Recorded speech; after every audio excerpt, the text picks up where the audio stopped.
With over 10,000 studies pointing to poor posture as a direct link to back pain and disease, getting your workstation right is probably one of the best places to start. Hi, I'm Dr. Lawrence Woods from the Spinery, and today I'm going to show you 4 must-do things that should be in place at every workstation and get this cost you absolutely nothing to do. And these recommendations have 2 things in common besides being completely non-reliant on expense. The first is... Wait. You mean it costs you nothing? Well, okay, we'll see. Do. Get out of here. Sorry about that. Okay, 2 things they have in common. The first is that we want to try to achieve a neutral posture in your workplace, and the second is a little bit more individualized, and that is that not all people require the same setup in order to be comfortable and in line with ergonomics, since that depends to a large extent to their own bodies. For example, let's say if I brought 100 people here who are all the same, exactly same height, however, they can have different arm lengths, different torsos, they can leg lengths, they could weigh different, they could be male or female, and that matters too. In other words, we simply can't rely on, let's say, a cookie cutter approach to our recommendations here. So without further ado, here are my 4 components to look out for when you're designing the perfect ergonomic workspace that costs you absolutely nothing. Let's start with the part of the workstation that you use, regardless whether you have screen time to watch or something to click on, or right if you're at the beginning of your solo business venture, or let's say you're an employer with several employees to look after. It might be kind of a bit of a hassle to seek out whatever amount of chairs necessary for everyone in the office, especially when they cost upwards of 800 to 1,000 euros. That's if you want quality. But you should also bear in mind, if you want quality, in this case, it might mean longevity as well, because a lot of these chairs cost this much because they're made to last 10 years or more, and they have usually warranties with the same length attached. If you can't afford that kind of chair, we're going to get into that. No worries, we can fix that too.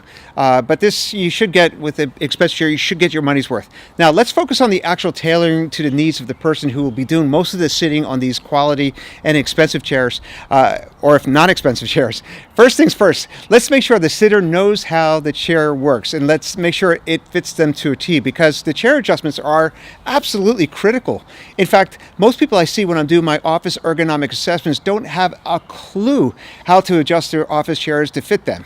And it's one of the biggest reasons why I'm actually called into offices to do assessments in the first place. Listen, folks, a poorly adjusted chair combined with sedentary work positions will ultimately always 100% lead to chronic pain. So let's go through the basics, so you won't be saying things like, I don't know, someone sat in my chair and they adjusted something and now it doesn't work, or I don't know how to work this chair. I'm not an engineer. How can I fix this? Let's go through it. It's real simple. Let's go through the basics. Every chair should come with its own set of instructions that you get when you purchase it, or you can find them online. If you do, however, come across a chair that you have absolutely no idea how to adjust, we have a few pointers for you that tend to be universal, and here they are. The seat pan slider is usually underneath the front waterfall part of the seat, and that's generally right around here. It's usually a lever or a button. You push this, and what this does is slides the seat forward or back. And folks, this is really, really important, because you don't want the back of the knees touching the edge of the seat here, because that could block the blood flow, the lymphatics, and nerve flow. Very uncomfortable, and it's an ergonomic disaster. Get this right first, folks. You can usually alter the lumbar support position by raising or lowering the height of the backrest through a knob that you find at the back, generally right around here, or some cases you can actually just pull up or pull down to set the lumbar angle. If there's an air bladder, you can use that to inflate or deflate, or whose shape you can change to adjust the lumbar support density. And sometimes you find like a little button here, or there's like a little blood pressure cuff here you can use, and that works really, really well. You can adjust the height of the chair through a lever that's normally found in the vicinity of the front of the seat pan here, or in this case it's right down in here. You see, you pull up on this here like this. Okay. Now another thing to consider is if the seat's too high or too low, you might want to consider finding this thing here. It's called a spindle, and these things just pop out. If you get a hammer, you could just tap them out. Let's say let's say you're less than 5 feet or over 6'6", or you have an employee that's so.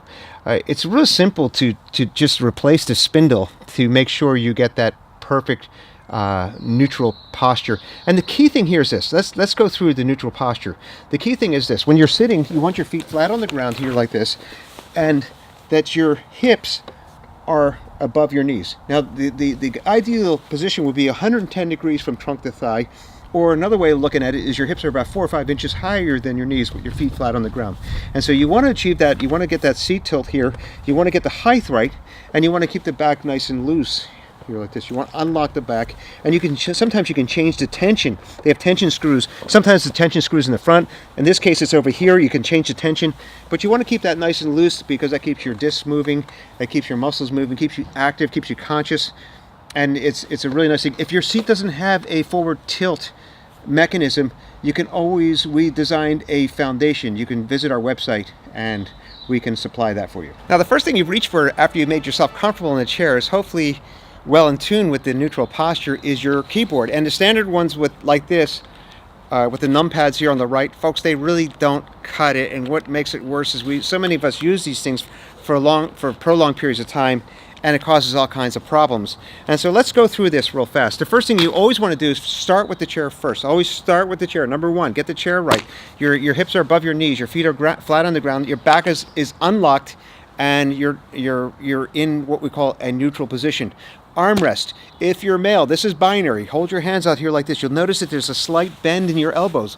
They call it coxa valga. That's the shop talk. But when you flip that over towards the midline, men, their hands should be facing towards the midline when you're using a keyboard, okay? Women, if you hold your arms out straight like this, you notice your elbows are a little straighter. And so when you flip that over, your hands are directly in front of you, and likewise with the mouse. And so, but you want to, if you're going to use armrest, and I suggest you do, make sure your armrest is level with the table and not too far forward, not too far back. You want to be able to just gently rest your elbows on there with your shoulders relaxed, elbows at 90 degrees, men towards the midline, women a little bit off to the side. Here's a simple switch for you. If you're right-handed, use your left hand with the mouse, or vice versa. And using your mouse with, let's say, your left hand leads to optimal working position and dispels any discomfort your shoulder, sometimes even your neck might be experiencing due to overlong or unsustainable mousing position.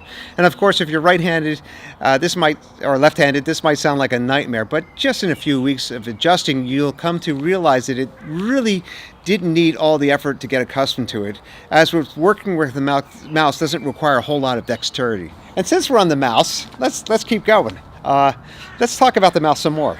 The type of mouse is really important, but we're going to get into that in later videos.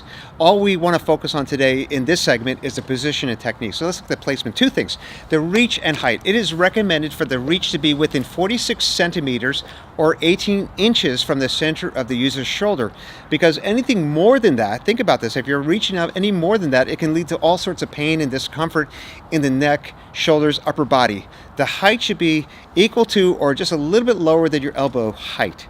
Technique. A lot of health from your palm, forearm, and elbow relies entirely on how you grip and move your mouse around and how your palm sits on the surface it rests on while you work on your computer, as if all sorts of deviations and strains can occur across your arm if you're just not careful.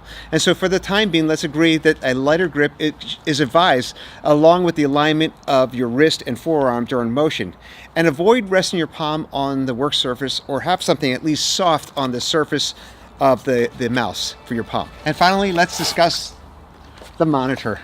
Most complaints arise from monitors being either too high or too low, straining the eyes, the neck, and the shoulders as people look up or down for prolonged periods of time. And the solution to this regard is obvious and is simple. Either lower your monitor just a bit or raise it up a bit. And the key thing here is 15 degrees below the horizon or below your eye height. And this can be done really simply by tinkering with the monitor stand, or in cases where the monitor must be raised, you can simply throw some books or stacks of papers that you aren't going to need anytime soon underneath. And of course, there might be situations where the height of the monitor cannot be brought down to comply with the neutral seated position. If you're looking to avoid spending money, which is the title of this video, you might want to just raise the user's chair and give them a footrest. And I hate saying this. However, I want you, please bear in mind that if you're going to use this kind of thing, it should be temporary, and you should buy a monitor that's appropriate for the user when your budget can allow it, because footrests create all kinds of other problems such as falling. Okay. Two other recommendations for you is that you want to tilt the bottom of your monitor upwards about 15 degrees. And in case if you're using several monitors, which we see a lot of people doing today, have the one you turn to most frequently right in front of you, while ensuring there's a bit of a semicircle between the two, in such that you don't have to turn your head so much while you're switching between them.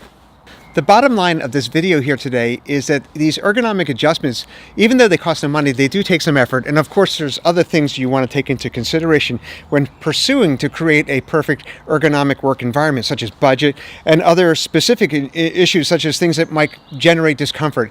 And of course, we will address these in other videos. But our main goal today is that you obtain what we call a neutral posture.